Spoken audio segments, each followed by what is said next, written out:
भाग सच्चाई। अगले कुछ हफ्तों में सोफी और एलेक्स ने साथ में यादा समय बिताया। उन्होंने समुद्र के किनारे टहलते हुए राज साझा किए और घंटों तक हंसे। लेकिन जैसे ही उनका बंधन मजबूत होता गया, सोफी ने शुरू किया। एक ऐसा एहसास था कि एलेक्स कुछ छिपा रहा था।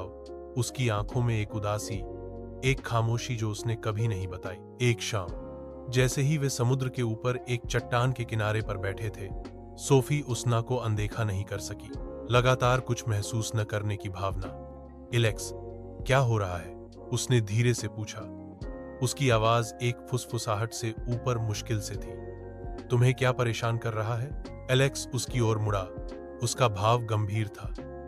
मैं टाल रहा हूं सच्चाई, उसने धीरे से कहा, अपने बालों में हाथ फेरते हुए।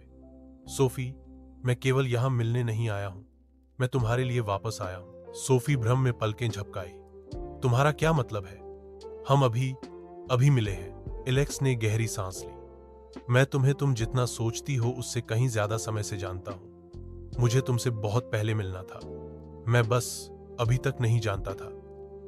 ये शब्द हवा में लटक गए और सोफी ने अपने दिल की धड़कनें तेज हो गईं। इसका कोई मतलब नहीं बनता था, फिर भी किसी तरह बनता था। वे सभी पल जिन्हें उन्होंने साथ बिताया था, सभी परिचित भावनाएं, वे केवल संयोग से अधिक थीं। एलेक्स की हार्टले बे वापसी कोई यादृच्छिक घटना नहीं थी। यह नियति थी जो उन्हें वापस एक साथ ला रही थी। सोफी की आंखें चौड़ी हो गईं। तो तुम? एलेक्स ने सिर हिलाया। उसकी आवाज स्थिर थी लेकिन भावनाओं से भरी हुई थी। मैं तुमसे बहुत समय से प्यार करता हूं सोफी, यहां तक कि हमारे मिलने से पहले। सोफी की आंखों में आंसू आ गए जैसे ही उसे एहसास हुआ। उनके रास्ते एक कारण से मिले थे। ब्रह्मांड की हमेशा से एक योजना थी और एलेक्स हमेशा उस योजना का हिस्सा रहा था। मैं धीमी होती धूप की कोमल चमक में सोफी ने उसे पहली बार चूमा।